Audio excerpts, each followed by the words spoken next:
विभागों के आला अफसर बैठक में मौजूद हैं। आज हम 12 जिले में आए हुए हैं। मैं ज्योत सिंह सोगरवाल, राजस्थान विद्युत ठेका कर्मचारी महासंघ प्रदेश अध्यक्ष। आज 12 जिले के अंदर हम सभी कार्यकर्ता यहाँ पर मौजूद हैं। 12 जिले की एक अलग से कार्य समिति बनाई है, पुरानी कार्य समिति जो अभी भंग करी हमारे पुराने अध्यक्ष महोदय ने। और अभी भी जो राजस्थान सरकार ने हमारे लिए घोषणा की है वो घोषणा बहुत अच्छी है। हमने राजस्थान सरकार का स्वागत भी किया है, लेकिन राजस्थान सरकार इसको कब तक लागू करेगी। विभागों के आला अफसर बैठक में मौजूद हैं। मुख्य सचिव उषा शर्मा समेत सभी आला अफसर बैठक में मौजूद हैं। काफी समय हो चुका है इस बैठक को। अब दरअसल इस बैठक में बजट घोषणाओं की समीक्षा हो रही है। बजट घोषणाओं की क्रियान्विति को लेकर समीक्षा बैठक मुख्यमंत्री ले रहे हैं। सभी विभागों के आला अफसर इस बैठक में मौजूद हैं। साथ ही साथ मुख्य सचिव उषा शर्मा समेत सभी आला अफसर बैठक में मौजूद हैं। चर्चा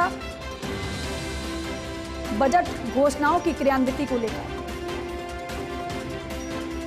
नरेश शर्मा मेरे सहयोगी ज्यादा जानकारी इस पर देंगे। नरेश जी, क्योंकि अब तो काफी समय हो गया है इस बैठक को शुरू हुए, और इस बैठक को लेकर सबसे पहले आप अपडेट दीजिएगा।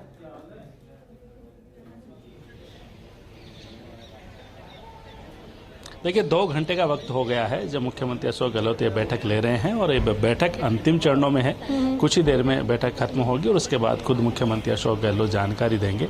मीडिया उनका इंतजार कर रहा है कि उसके बाद किस तरह ये मीटिंग रही, क्या जो एक्शन प्लान है वो तैयार हुआ। लेकिन जो हमें जानकारी मिली उसके अनुसार तमाम जो प्रमुख बजट घोषणा है उनको लेकर मुख्यमंत्री अशोक गहलोत ने जिक्र किया है और बताया है कि ये वो योजनाएं हैं, ये वो घोषणाएं हैं जिनका फायदा सीधा प्रदेश की जनता को मिलेगा, युवाओं को मिलेगा, महिलाओं को मिलेगा, वंचित को मिलेगा, कर्मचारियों को मिलेगा। तो ऐसे में इनको प्राथमिकता के तौर पे जो है वो तमाम उनकी क्रियान्विति करानी है। और इसके अलावा जो प्रमुख विभागों से जुड़ी हुई घोषणाएं, खासकर चिकित्सा है, पीडब्ल्यूडी है और शिक्षा है और सामाजिक न्याय विभाग, इनसे जुड़े हुए मुद्दे पर मुख्यमंत्री का विशेष फोकस रहा।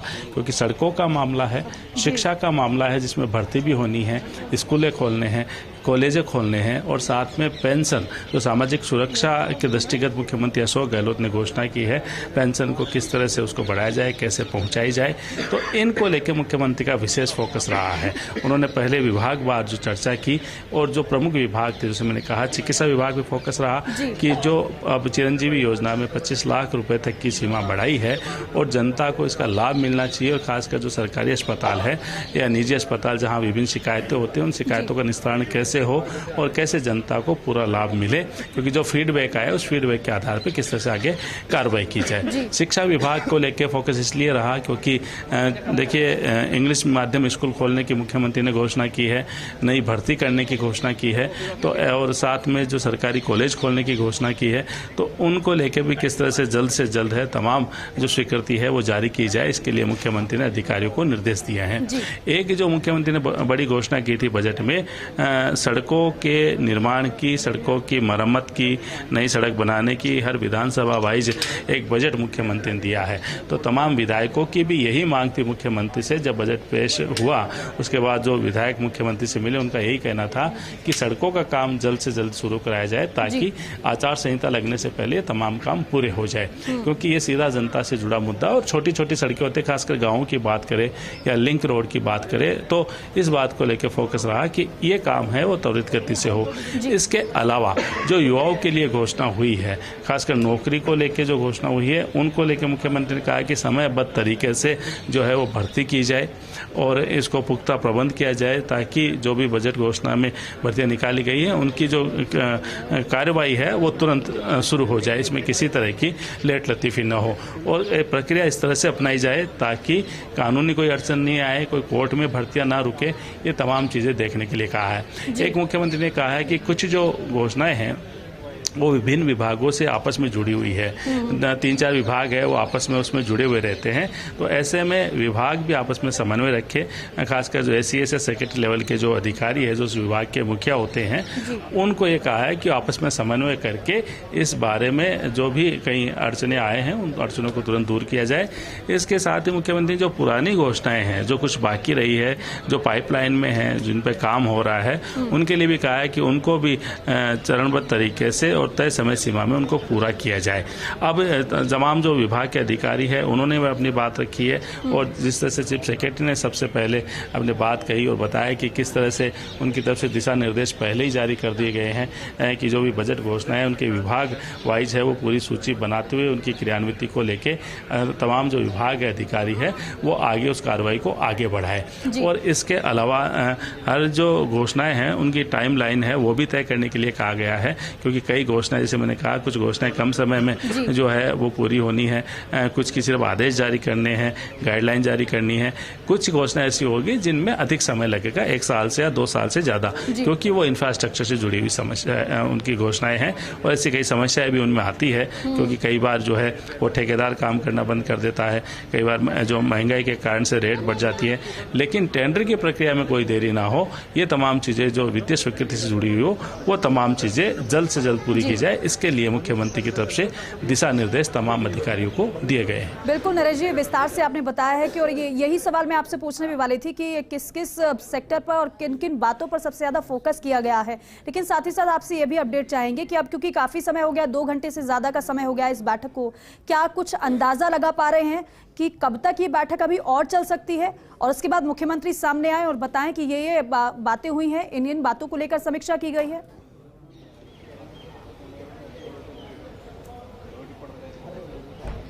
बिल्कुल, देखिए अब कुछ ही समय में जो है वो बैठक खत्म होने वाली है और उसके बाद मुख्यमंत्री भी अपनी बात कहेंगे कि किस तरह के दिशा निर्देश उन्होंने दिए हैं और किस तरह से आगे इस पर काम होगा। और देखिए ये एक शुरुआती बैठक है, ये पहली बैठक है, बजट पेश करने के बाद पहली बार ऐसा है जब मुख्यमंत्री तमाम विभाग के अधिकारियों से मिले हैं, उनके साथ बैठक की, उनके साथ चर्चा की है। समय फिर से निर्धारित होगा, फिर से बैठक होगी और उसके बाद जो चीफ सेक्रेटरी को भी ये कहा गया है कि वो समय समय पर तमाम जो बजट घोषणाओं को लेके जो बैठक है वो लेती रहे। साथ में विभाग के अधिकारी हैं उनको भी ये कहा गया है कि अपने निचले विभाग के अधिकारियों के साथ चर्चा करके अपनी विभागवार मीटिंग करके बजट घोषणाओं को पूरा किया जाए और उनकी क्रियान्विति की जाए। तो एक बार फिर से जब कह सकते हैं विधानसभा सत्र जब पूरा हो जाएगा उसके बाद फिर से एक बार मुख्यमंत्री तमाम विभागों से और खासकर प्रमुख उन विभागों के साथ जरूर मीटिंग करेंगे जिनसे जुड़ी हुई बजट घोषणाएं सबसे महत्वपूर्ण है। नरेश जी, एक बात और, क्योंकि हम देखते हैं मुख्यमंत्री जब जब बैठक करते हैं वो समीक्षा तो करते हैं लेकिन साथ ही साथ मुख्यमंत्री सुझाव भी देते हैं, तो क्या इस बैठक में भी कुछ ऐसा ही निकलकर सामने आया है कि मुख्यमंत्री की तरफ से बताया गया हो, अपना कुछ सुझाव दिया गया हो अफसरों को?